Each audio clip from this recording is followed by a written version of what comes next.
Hi there, everyone, and welcome to this month's edition of OnTrack. It's the 31st of May, actually, as I record this. And as usual, we've got financial returns up to the end of April, but all the news and charts right up to the minute. It's been an interesting month, fairly quiet, but not too much volatility on the markets, but still a lot going on. As usual today, I'm just quick warning, this monthly video is for clients of McGregor Wealth Management, and particularly those that use our care methodology and care investment portfolios. For everyone else, feel free to take stuff out of this, but please get advice before acting on anything. We're going to cover all the usual economic news, put the market into context, what's happening. We're going to have a look at the returns. I'm going to talk today about the key difference of looking forward rather than in the rear vision mirror. A great quote by Warren Buffett that I love. In the business world, the rear view mirror is always clearer than the windshield. And it's quite obvious if we drove by looking in the rear vision mirror, we would crash regularly. But yet that's the way a lot of analysts and a lot of people talk about their investments. They're constantly looking in the rear vision mirror about what's happened rather than what might happen. We're going to talk about where to from here for interest rates, what's happening in the property and the share market. And as usual, we're trying to look to the other side of this inflationary period. And I try to put all of this into perspective to help you worry less and get on with living a good life. Let's have a look at the news. After a pause the previous month, we had another rise in the cash rate. We're now up to 3.85%. I'm going to look at the history of that a little bit in today's. It's interesting, though, that pause hasn't slowed down the property market. Property market's actually rebounded in the last few months. So the downturn looks like it's stopped. We'll talk a bit about more of that as well. We've got news around the US debt ceiling. It's much more subdued than previous versions of the debt ceiling. They look like they've reached a deal. They've still got to get it legislated before I think it's about the 5th of June. So we probably see some last minute negotiations, but yeah, there's very little chance the US government would default on its debts, but it may test the markets with some brinkmanship right up to the last minute, but we'll watch with interest. It's interesting, the two charts I've got on this page down the bottom of the page, courtesy of AMP and Shane Oliver, show the leading indicator on inflation. So as I talked about, rear vision mirror, we got lagging indicators. So when the numbers come out for inflation, it tells us what happened last month. So there's some very clever economists who create these forward-looking indicators to tell us what might happen next. And AMP call this their pipeline inflation indicator. So this is calculated from energy prices, commodities, agriculture, semiconductor, shipping rates, PMI price surveys in China, PPI, that's producer price index, producer manufacturing index. So very complex, but needless to say, if you look at the history, the black and the red lines tend to move in similar directions. So we can see the red line, which is inflation, and the black line for the US on the left, which is the pipeline, and the inputs are dropping. They've actually dropped almost down to zero. So when you take out that inflationary pressure that we got, and this is 1 month lagged as well, by the way. So it's moved forward. So it creates a really good leading indicator. Now, what it doesn't tell us is what might happen to wages, but it tells us the inputs into inflation are dropping. Same in Australia, look at the blue line, they're dropping massively. So what's left after we look at all those things, it's things like wages and services. So we'll see what gets left in the system, but it looks like pretty good direction. We can never tell for sure on inflation. And as I've been saying, the last few months, the wild card is what happens to wages. So fingers crossed that we can keep wages under control for a bit longer, and then hopefully, get inflation under control, rates down. That's still what the Reserve Bank is forecasting. That's still what Treasury is forecasting. As I've mentioned before, forecasters don't do so well. So still massive error margin either way. It can get better quicker, or it can take longer to get better. Time will tell. As I said, home prices have stabilized in both Australia and the US. We'll dive deep into some of those numbers. And wow, we got a countdown less than 6 months to the US election. And I can't believe it looks like being a repeat of the last election. Quite sad, in my opinion, that we're going to have the same two 80-year-olds, nothing against 80-year-olds or whatever they are, fighting off. And it's quite sad that that's the best the US can do. But it's a fear factor thing here. the Republicans are too scared to put anyone else up, and the Democrats are too scared to put anyone else up. It's quite sad, and hopefully we end up being wrong here and someone emerges on both sides, because they certainly need some new blood, but always got to be careful what we wish for. But it's going to be generally a volatile year with any US election. 2 elections ago when Trump got in, we had all this downturn in the lead up, but then the markets spiked up about 10% after Trump got elected. Not suggesting that would happen again, but it's going to be unpredictable. When we look at markets and rates down the right-hand side here, we see that the RBA cash rate at 3.85, 90-day bank bills at 3.95. 10-year government bond bills up a bit, 3.66. Aussie dollars weakened a fraction, but not much. We haven't got the next inflation number for Australia yet. The US is going down, but slowly. That's the official number. Like I said, the leading indicators look like dropping quicker. Mortgage rates, the lowest available, there's still a special at 4.99, but most rates have gone up another 0.25%. So Macquarie, 5.54%. Term deposits about 4.4. I note the term deposit rates haven't gone up for a few months now. So I think the banks can see the other side of this peak, that the rates may start to drop. They're also making some good money out of that, I should point out as well. But yeah, hopefully that's a good leading indicator. Let's have a look at the returns of the portfolio. And we've still got our market view at slightly over fair value. We actually think the market's around fair value, but we recognize there's a lot of potential for volatility. So for new money coming into the market, we're just spreading that out a bit, but no danger signs for people that are long-term investors. It's a reasonable time to be rebalancing, but not a spectacular time. 7-year returns looking bang on track for what we like to predict in our planning for you. With high growth at about 8.39 and growth 7.8 and balance about 7.05. The 1-year numbers are starting to come up a bit, particularly happy with the active portfolio, which had a 5% return over last year. The others are coming up, and we're starting to see the reviews we're doing this week, starting to see 5-6% as the 1-year numbers. So we're seeing that increase, and you'll see that when I go through. But overall, quite happy with the portfolio returns. Let's have a look at the news cycle and the whole good news, bad news thing, what might cause markets to move. The only real change this month in the news cycle was around the fiscal cliff and hopefully moving towards a resolution. That saw markets go up a little bit, but they hadn't been down badly. And as I said, watch in the coming weeks for if that doesn't go so well, we'll see some volatility, but we'll also see a recovery when they inevitably solve it. Not much change on anything else. And the key topic is watching inflation. So once again, we're looking for new news that the market doesn't know about that would cause the market to change. If that news is bad, the market would go down. If that news is good, the market would go up. But where the news is more or less expected, the markets don't change too much. And that's kind of where we've been at in the last month. Nothing surprisingly new emerging. I talked about the rear vision mirror, and the behavioral bias for this month that I want to focus on it's called hindsight bias. And you may have heard us talk about this before, but it's this phenomenon where people convince themselves that they saw that coming. They predicted the last downturn, or they predicted this was going to happen. So in perfect 2020 hindsight, they become oracles. They become perfect sages that they predicted something. It's dangerous because it causes them to become overconfident. It focuses them more negatively on the past rather than the future. And it gets them frustrated because they think they should have done something. Now, the reality is I've never met anyone who can consistently predict what markets might do in the short term. It's much easier to predict what it's probably going to do in the long term, which is go up, and then make sure there's strategies around. In line with that rear vision mirror and Warren Buffett's quote there again, I wanted to do a rewind and look at the last year, because at the moment I look at term deposit rates at 4.4%, and I hear some people say, wow, 4.4%. Last year we only got 2% for our balanced fund. Yeah, so 2%, and that's looking in the rear vision mirror, but they're not talking like this. They're saying we got 2%. Now I can get 4.4%. Now, this is absolutely true. But if we rewind about what they would have got, if they'd gone back a year, and I rewound, and this chart on the left is a year ago, and it's fascinating. Inflation was just under tip up in Australia, went from 3.5 to 5.1%. The Reserve Bank hadn't moved at all yet. So short-term rates were 0.1%. We were getting 0.5% or less for money in the bank.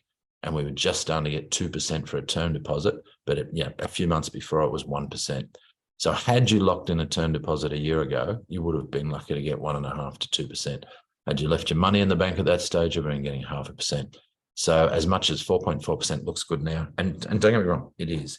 So we're quite happy with term deposits forming part of people's portfolio for money that's probably going to be used to buy a property or something in the next little while. But I want to compare it to our reserves portfolio.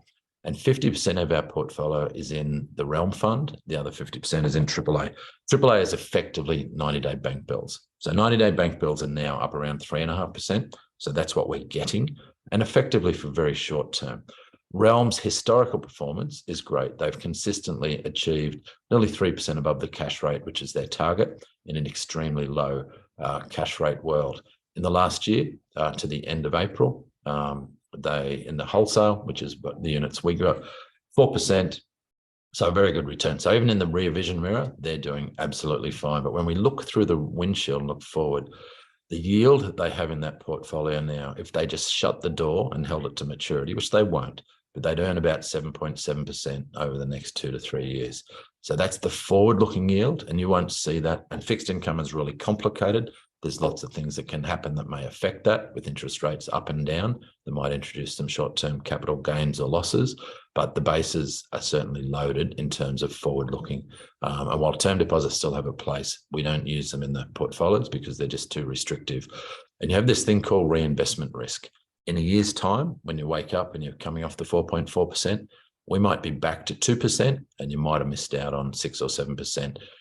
Which is likely as balance funds recovers, as growth funds recover, as the share market recovers, the forward-looking returns will surprise us at some point in the next few years. More than likely. Don't know exactly when, wish I could tell you that, but we know inevitably it will happen. And that's because the direction of the market, as shown here in our wall of worry, is always up, punctuated by short-term bouts of worry, the wall of worry as we call it.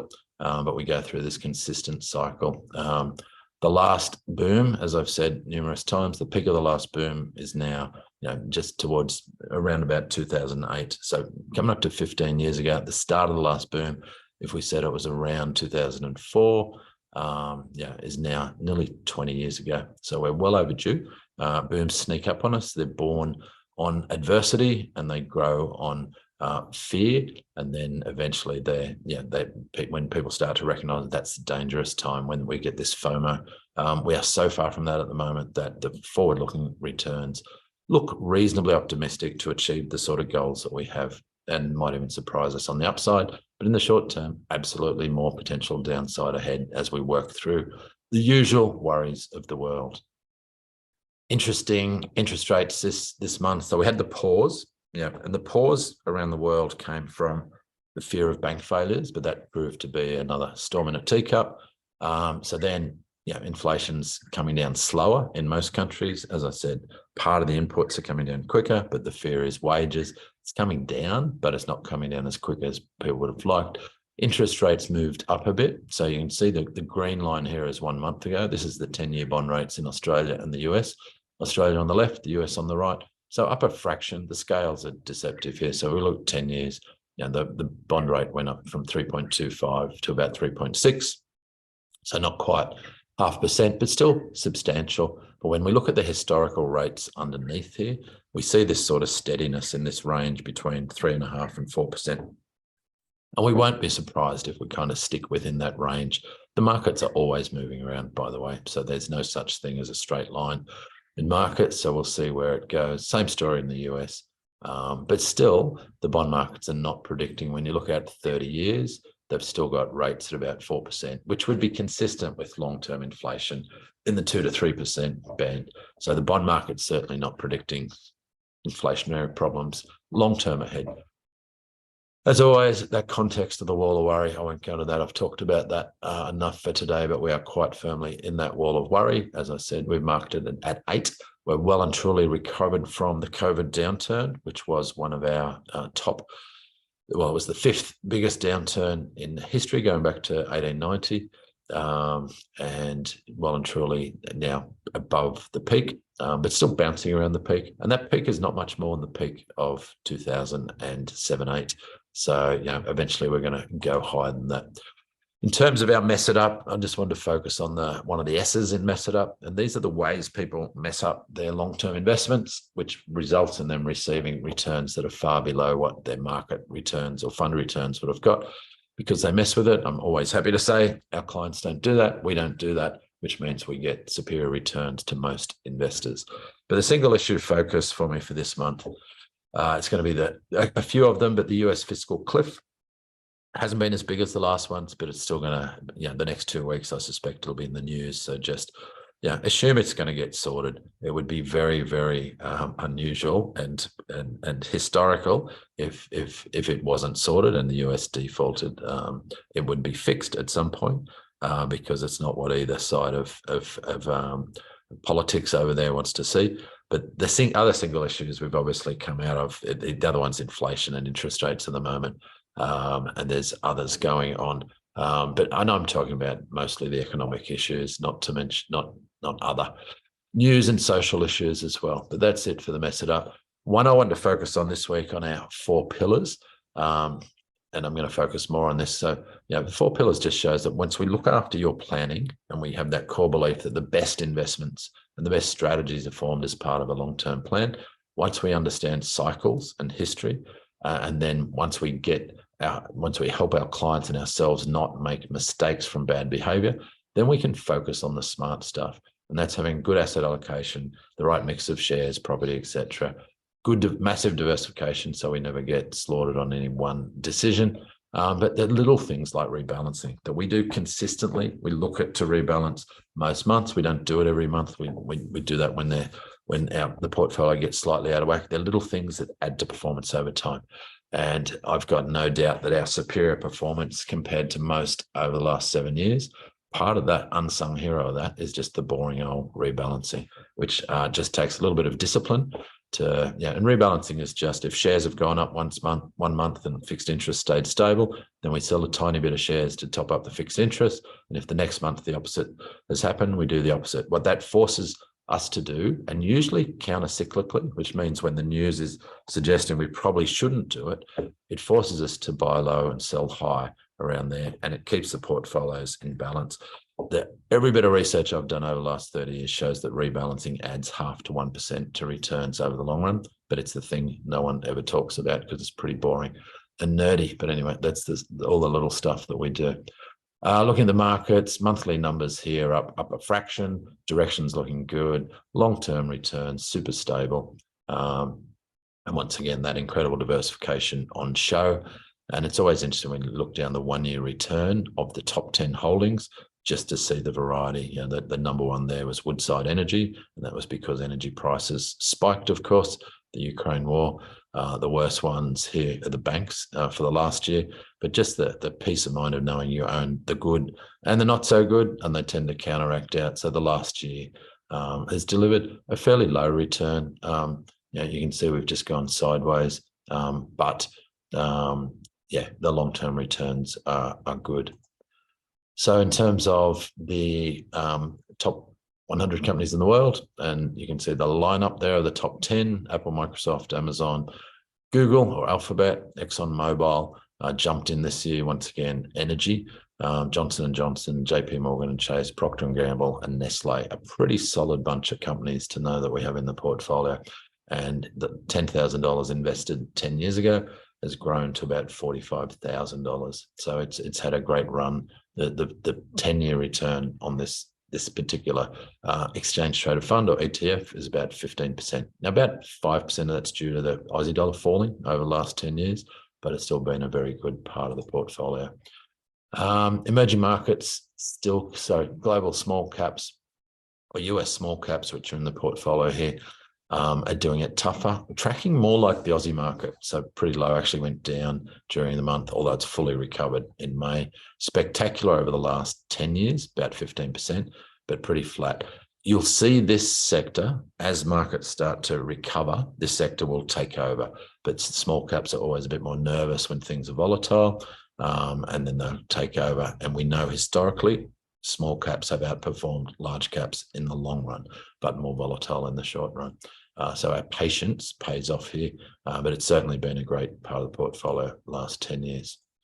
Emerging markets has been a real challenge. In the last 5 years, it's only averaged 0.8%. COVID was particularly challenging for developing countries, and we will see this recover in the long run. Emerging markets, like small caps, have a consistent track record of outperforming. We will see the green shoots of recoveries. They're already seeing it in places like India, China coming back as well. We'll see some of the companies in there, companies like Taiwan Semiconductor, Samsung, and Tencent, some of the Chinese companies. But we expect to see that grow strongly when the world comes out of this part of the cycle and the world gets some decent growth. So a very important part of the portfolio. And once again, a key part of diversification. You never should expect to have all winners in a portfolio. Otherwise, it means you don't have true diversification. And gold's been spectacular last year. It's certainly kicked in. It's part of the active portfolio, getting such a good return in the last year, while share markets have been pretty subdued, but 14% in the last year. Its long-term returns are lower than share markets, but it provides that insurance policy, that hedge, in the currency as well, and a bit of diversification because it tends to go up when other things go down. It had a 9% month in April. It's been more subdued in May. And that 9% spike, it's always hard to, you see the newspapers always talk about the market went up because, as if they can explain it with perfect hindsight in the rear vision mirror. And sometimes, we're obviously much better at explaining what happened than what's going to happen. But and gold was just, bit of inflation, bit of concern about the US, and particularly that fiscal cliff, because gold is probably, as well as the US dollar, one of the world global currencies. So the US dollar is absolutely the default currency of the world. But if there was ever any doubt around the US dollar, you'll see that appear in the gold price. And that's part of what we saw there. I expect that'll stabilize as they solve that, but it's always a critical part of the portfolio. Property markets have been interesting. And as always, we put them in the context of two frameworks, the property clock, which shows the typical cycle, but also this line that shows the long periods of boring followed by potentially crazy booms, long periods of boring, but upwards in the long run. One of the key drivers I'm focused on this month, and you're hearing about it in the news, but it's net migration, and that's the red line. The blue line's the last 4 quarters. And the red line's the annualized 3-month sum. So that means if you annualize it, now quite clearly in COVID, we shut the borders, so it plummeted. So part of what we're seeing now is a catch up as foreign students re-enter the country, and obviously they'd all left the country. So there's a double up, and then you've got the usual migration coming as well. Right now, this is a good thing for our economic growth. It's a tougher thing for our property crisis, with rental vacancies being low all around the country. It's not a bad thing if you're a property investor because it means you're getting good rents and competition. It's really tough if you're a young person trying to find accommodation, and the market will respond. It just takes a while sometimes. This is fascinating. So this is a table from CoreLogic that came out, and it's showing short term up the top and longer term down the bottom. So, you look at since 2012, properties averaged a pretty good amount, lower in Perth, which is one of the reasons we like Perth. It's got some catching up to do. But shorter term, from the pandemic to the 27th of April, so a month ago, markets up roughly 25 to 40%, with the exception of Melbourne, 11%, but still up. So who would have thought as we went into the pandemic, the property price would have a boom? And there's some areas that are up more than that. But from 27th of April, when that's 22. So 27th of April 22 was when inflation started to tick up. When I was going through those numbers before, so when all of a sudden, wow, we've got inflation. The property market knew we're going to have rising interest rates, so property prices came down, except in Adelaide and Perth, which is a promising sign for where they're going. Property prices came down about 10% on average. It was higher for high ticket properties, it was lower for lower value properties, but 10% on average, just about. But we're past that now. Now, it's not to say we can't re-enter that. It was surprising to see The uptick started when the RBA paused interest rates, but when it resumed its increase, it doesn't seem to have dried up.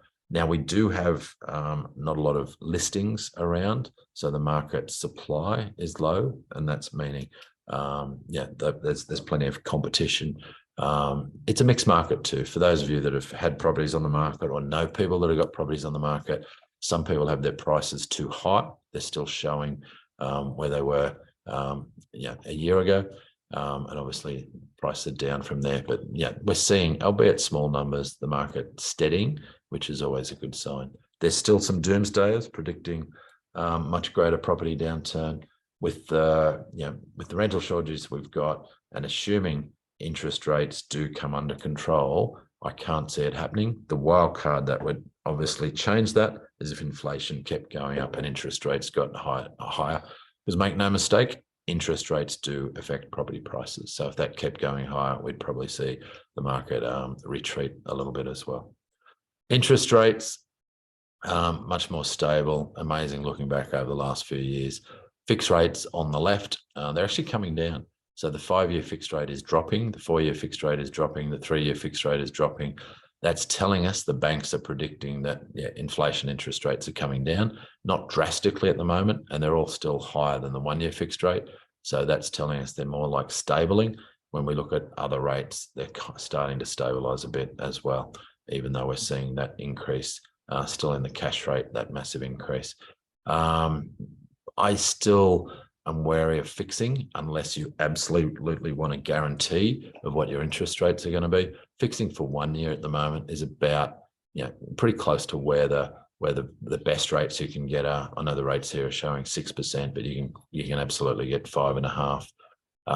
So 1 year fixed rates is slightly under, but even then you've still got to fix it. So it's borderline. 2 reasons always to fix rates. One is certainty, and if you want certainty, then fixing rates is a good thing. But don't forget, when interest rates fall, if you're fixed and then you want to get out of that, you will pay a penalty. So we'd see the reverse that when rates were rising, there's no penalties for getting out of fixed rates, but there certainly is if they fall. So happy to talk through that with anyone who's got those fixed decisions at the moment. Property clock, fascinating this month.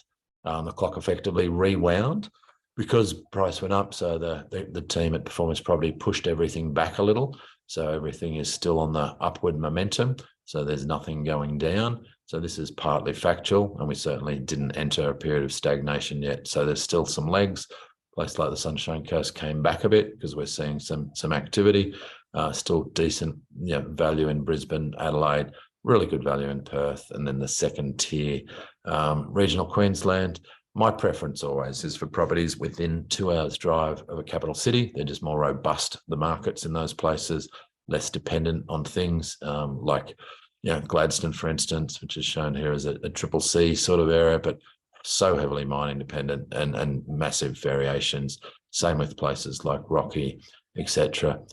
We prefer blue chip or pretty close around that. Like I said, that 2 hour circle. Give us a yell if you've got any property decisions, whether that's buying or selling.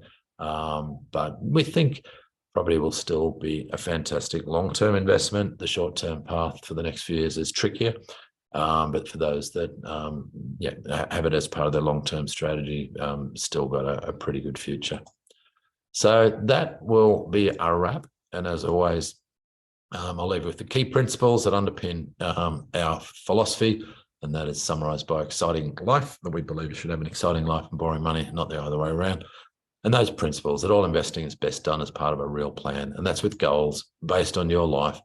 Portfolio designed to meet those goals. We take a long-term view because we know we'll do well and we'll do better than most if we take that long-term view. And then the boring bits: diversification, asset allocation, liquidity, rebalancing, keeping costs low through predominantly index funds, and protecting against short-term volatility through enough reserves for our retired clients and dollar cost averaging. It's been a great year for dollar cost averaging. We've seen our clients that are dollar cost averaging earn 1% to 2% above what investments return, just because they had all those dips to buy along the way. Rebalance regularly. We do that at 2 levels. The investment committee rebalances it at the portfolio level, and then myself and our advisors rebalance with you the reserves at times that are suitable only. Only 3 ways to lose money: that's panic and sell, have to sell, and not properly diversified. Pleased to say none of our clients do any of that. So market's recovering well. Look forward to talking to you next time we talk. Otherwise, I will talk next month. Rob McGregor signing out.